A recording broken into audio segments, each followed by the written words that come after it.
ناظرین آئیے آپ کو میں جیل لیے چلتا ہوں. گھبرائیے نہیں، آپ کو فزیکلی نہیں خیالات کے ذریعے لے کے جانا ہے، کیونکہ بات کرنی ہے ایک سزائے موت کے قیدی کی. کال کوٹھری ہے، قیدی کی آخری گھڑیاں ہیں. اس نے بڑے جرم کیے ہیں، چوری بھی کی ہے، ڈکیتی بھی ماری ہے اور قتل بھی کیے تھے. آخری خواہش پوچھی گئی تو کہتا ہے مجھے اپنی ماں سے ملنا ہے. ہو سکتا ہے اس وقت کے جیلر اور ان لوگوں نے سوچا ہو کہ آخری وقت ہے، ماں سے معافی مانگے گا، آخری ملاقات محبت بھری ہوگی. ماں کو بلایا گیا اور جب قیدی اور ماں کی ملاقات کروائی گئی تو ایک عجیب منظر لوگوں نے دیکھا کہ اس قیدی نے جھپٹ کر اپنی ماں پر حملہ کر دیا اور اپنی ماں کو زخمی کر دیا. لوگ بڑے حیران ہوئے، اسے لان تان کرنے لگے کہ تیرا آخری وقت آ گیا اور اس وقت تو اے بدبخت ماں سے معافی مانگی جاتی ہے، ماں سے دعا لی جاتی ہے، تم ماں پر ہی حملہ کر رہے ہو. وہ کہتا ہے کہ میں نے سب کچھ کیوں کیا؟ میں نے حملہ اس لیے کیا کہ میرے یہاں تک پہنچنے کی جو ذمہ دار ہے وہ میری ماں ہے. یقیناً اس نے درست نہیں کیا، لیکن اب ذرا بات سنیے گا اس قیدی کی. کہتا ہے جب میں اسکول میں تھا، چھوٹا بچہ تھا، تو اپنے کلاس فیلو کی کوئی چیز چوری کر کے لے آتا تھا. کبھی پینسل لے آتا تھا، کبھی ربڑ لے آتا تھا. میری ماں مجھے ڈانٹتی نہیں تھی، بعض اوقات تو مسکراتی تھی. مجھے حوصلہ ملا، میں نے محلے میں چوریاں کرنا شروع کی. گھر میں نیا نیا سامان آیا مگر مجھے کسی نے روکا نہیں.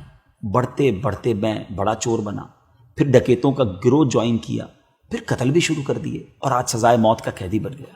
جو کچھ میں یہاں تک ہوں میری ماں کی وجہ سے. یہ بحث الگ ہے کہ ماں سے یہ برتاؤ بالکل نہیں کرنا چاہیے، لیکن سبق کیسا ہے؟ ہمارے بھی تو بچے ہیں. ایک بات یاد رکھیے گا، بچے ماں باپ سے ہی سیکھتے ہیں. جیسے ماں باپ ہوتے ہیں بچوں پر بڑا امپیکٹ پڑتا ہے. دیکھیں نا، جن گھروں میں نمازیں ہوتی ہیں، عبادتیں ہوتی ہیں، درود ہوتے ہیں، نعتیں ہوتی ہیں، تلاوت ہوتی ہے، بچے اسی سے اس کو ریپیٹ کر رہے ہوتے ہیں. ہم نے دیکھا ہے کہ چھوٹے چھوٹے بچے جب امی ابو کو یا دادا دادی کو نماز پڑھتے دیکھتے ہیں، وہ بھی ساتھ جا نماز پر کھڑے ہو جاتے ہیں. انہیں نماز پڑھنا آتی نہیں مگر وہ کاپی کرنے کی کوشش کرتے ہیں، کیونکہ گھر میں ماحول اچھا ہوتا ہے. اور جن گھروں میں لڑائی جھگڑے ہیں، گالی گلوچ ہے، بے حیائی کی باتیں ہیں، بعض اوقات وہ بچے باہر بھی اس طرح کی باتیں کرتے ہوئے نظر آ رہے ہوتے ہیں. اب آپ غور کر لیجئے کہ ہمیں اپنی اولاد کی تربیت کیسی کرنی ہے. ہمارا قرآن مجید فرقان حمید ہمیں کیا ارشاد فرماتا ہے؟ رب کا کلام فرماتا ہے، یا ایھا الذین آمنوا قوا انفسکم واہلیکم نارا وقودھا الناس والحجارہ. اے ایمان والو، اپنے آپ کو اور اپنی آل کو، اپنے بچوں کو اس جہنم کی آگ سے بچاؤ جس کا ایندھن آدمی اور پتھر ہے. ہمیں اپنی فیملی کو جہنم کی آگ سے بچانے کا حکم دیا گیا. ہمیں اپنے آپ کو بھی بچانا ہے، فیملی کو بھی بچانا ہے. لیکن اگر آپ کو اپنے بچوں کی تربیت کرنی ہے نا، پہلے خود نیک بننا ہوگا. ہم جھوٹ بولیں اور کہیں بچے سچے ہو جائیں، ہم حرام کام کریں اور کہیں بچے حلال کام کریں، ڈیفیکلٹ ہے.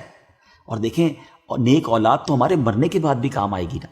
کیا ہم ایسی اولاد تیار کر رہے ہیں جو ہمارے مرنے کے بعد ہمارے لیے صدقہ جاریہ کا باعث بنے، یا خدا نہ خواستہ ایسی اولاد ہے جس کو خود بھی نماز پڑھنا نہیں آتی؟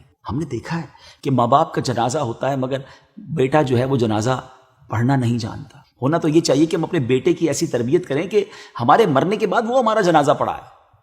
کاش ہم اپنی اولاد کی ایسی تربیت کریں کہ ہمارے مرنے کے بعد وہ ہمارے لیے صدقہ جاریہ کا باعث بنے. مگر اس کے لیے سب سے پہلے ہمیں خود نیک بننا ہوگا، اپنے گھر کے ماحول کو نیک بنانا ہوگا. دعوت اسلامی کے اس پیارے ماحول نے ہمارے لیے بڑی آسانیاں پیدا کر دی ہیں. اب بچوں کی اچھی تربیت کرنا چاہتے ہیں، بہت سارے ڈپارٹمنٹس ہیں. مدرسۃ المدینہ ہے جہاں قرآن حفظ و ناظرہ کروایا جاتا ہے. جامعۃ المدینہ ہے جہاں بچوں کو عالم بنایا جاتا ہے، بچیوں کو عالمہ بنایا جاتا ہے. دارالمدینہ ہے جہاں دنیاوی تعلیم کے ساتھ ساتھ دینی تعلیم دی جاتی ہے. اگر آپ بڑے ہو گئے ہیں اور آپ خود نیک بننا چاہتے ہیں تو دعوت اسلامی کے اجتماع موجود ہیں. مدنی قافلوں میں سفر کیجئے. اسلامی بہنیں ہیں تو اسلامی بہنوں کے اجتماع میں جائیں. پوری فیملی کی بیٹھ کے تربیت کرنا چاہتے ہیں تو مدنی چینل آپ کے لیے ہے. سب کچھ تو ہے. آگے بڑھیے، اپنی اچھی تربیت، اپنے بچوں کی اچھی تربیت کا اہتمام کیجئے، کیونکہ ہم سب نے مل کر جنت میں بھی تو جانا ہے نا. میں رب کریم سے دعا کرتا ہوں اللہ کریم ہمارے پورے گھرانے کو جنتی گھرانہ بنا دے. صلو علی الحبیب صلی اللہ تعالی علی محمد صلی اللہ علیہ وسلم.